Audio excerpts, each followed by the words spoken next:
El 12 de septiembre de 1992 es una fecha histórica para los peruanos, porque no solamente significó la captura de la cúpula, de lo más importante de la cúpula de Sendero Luminoso, incluyendo a Abimael Guzmán, sino porque marcó un antes y un después en la historia del Perú y selló de alguna manera la confirmación de cuál había sido la estrategia correcta para enfrentar al fenómeno de Sendero Luminoso y al terrorismo con que nos había agobiado durante años.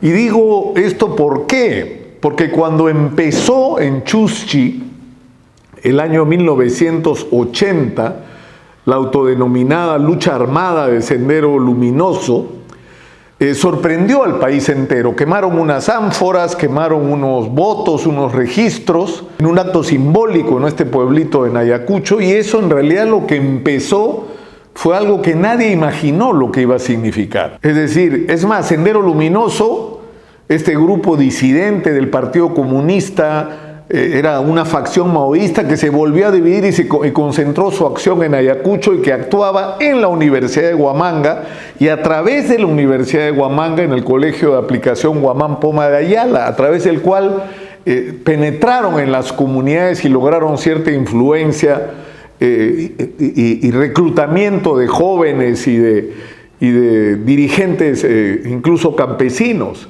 en un contexto además de conflicto social con el tema de la gratuidad de la enseñanza, que fue un tema que sublevó sobre todo a la gente joven y sobre todo en la Sierra del Perú.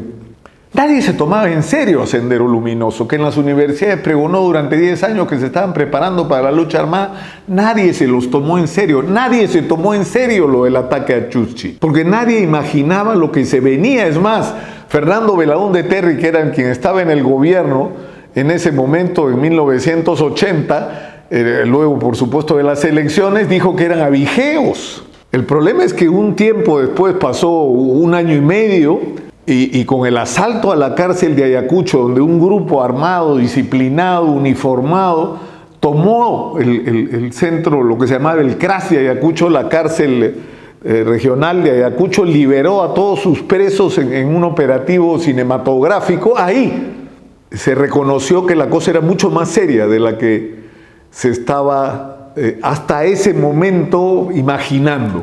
Pero se empezaron a tomar decisiones equivocadas, es decir, se decidió entregarle 8 provincias que eran en las que estaba actuando Sendero Luminoso a las Fuerzas Armadas. Y los civiles se lavaron las manos y les dijeron: ustedes háganse cargo, vayan y bárranlos. Y los militares llegaron a barrerlos. Hay muchos militares que hasta hoy están pagando por esa decisión que tomaron los civiles, no fueron los militares los que decidieron esto. Y se fueron a una guerra contra un enemigo que era invisible, que atacaba y desaparecía, que mataba, robaba armas y desaparecía, mataba y destruía instalaciones y desaparecía entre la población. Y en ese contexto los militares regresaron y se produjo una situación tremenda de responderle a la violencia de Sendero con más violencia.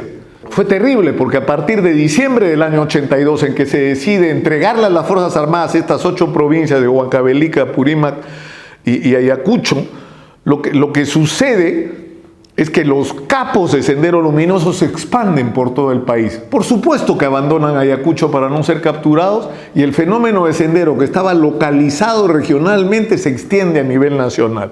Y enfrentamos ya no a un fenómeno, insisto, local, sino nacional. El problema es que Sendero Luminoso no tenía liderazgo porque no había trabajado 10 o 15 años sobre las comunidades del resto del país, y llegó literalmente a imponer su dictadura a sangre y fuego, y hubo masacres y asesinatos de gente que se resistía a las imposiciones de Sendero Luminoso. Pero la respuesta que dieron las fuerzas del orden fue equívoca, ciega, sin estrategia, sin plan, sin comprensión de lo que se tenía adelante, y se cometieron no solo errores, sino horrores. Se violaron los derechos humanos, por supuesto que sí, hubo gente que no debió morir. Y eso lo aprovechó Sendero Luminoso porque empezaron a constituir comités de familiares de las víctimas que habían sido asesinadas por las fuerzas del orden o desaparecidas, y de ahí empezaron a reclutar gente para su organización. Y tuvo que pasar mucho tiempo para que las Fuerzas Armadas hicieran un proceso de comprensión del fenómeno que tenían delante, del tamaño del enemigo que tenían delante, de las fortalezas y debilidades, de los tremendos problemas sociales que habían en el Perú y del tremendo problema moral que había en el Perú con la corrupción que Sendero Luminoso aprovechaba para reclutar. Y lograron dividir a Sendero Luminoso de la población de una manera muy inteligente y certera. Porque las Fuerzas Armadas, cuando fue capturado Abimael Guzmán el 12 de septiembre de 1992, hay que decirlo porque no se dice, las Fuerzas Armadas del Perú y sobre todo el Ejército habían derrotado en el campo a Sendero Luminoso. El día que Abimael Guzmán reconoce que ha sido derrotado en ese video que le hacen grabar Montesinos y Fujimori, ¿no?, pidiendo un acuerdo de paz, ya estaba derrotado en el campo antes de que lo capturaran. Su desesperación de hacer ataques en ciudades como Lima era una señal de desesperación por su aislamiento, porque el ejército lo había derrotado en el campo aliándose con la población, formando los comités de autodefensa, aliándose con los campesinos cocaleros. Miren ustedes cómo da vueltas el mundo.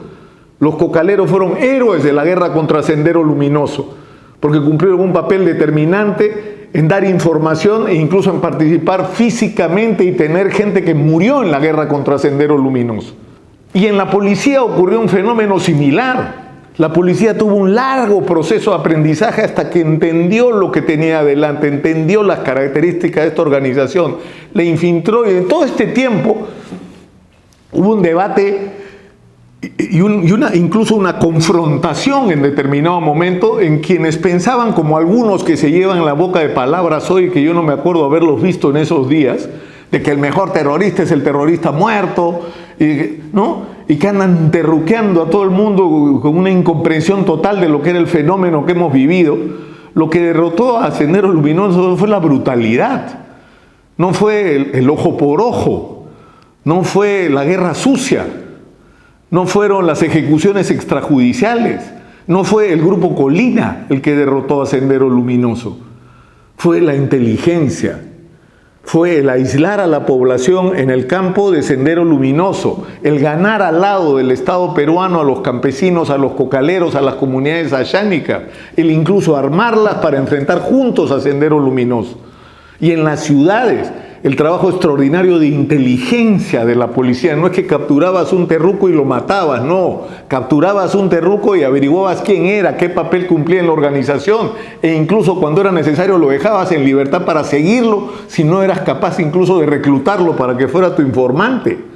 Y fue esa labor extraordinaria de inteligencia lo que permitió un golpe brutal el 12 de septiembre del año 92 de capturar a la cúpula de Sendero Luminoso sin disparar un solo balazo.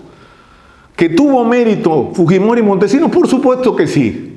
Por supuesto que tuvieron un mérito del darle los recursos, el apoyo al Grupo Especial de Inteligencia y a la gente del Ejército que estaba combatiendo con ese concepto distinto a Sendero Luminoso y que resultó exitoso. Entonces yo creo que este es un momento extraordinario, no solamente para reflexionar sobre la importancia de este hecho y sobre la deuda que tenemos con todos aquellos que le devolvieron la paz al Perú, sino para entender cómo se logró esa victoria.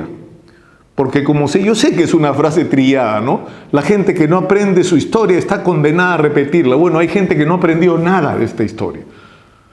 Nada. No fue ni la guerra sucia, ni el mejor terruco es el terruco muerto, ni la violencia bruta. No, señor, no fue eso lo que derrotó a Sendero Luminoso. Fue el estrechar lazos con la población y el usar el cerebro y no el hígado. Ese fue el secreto de la victoria.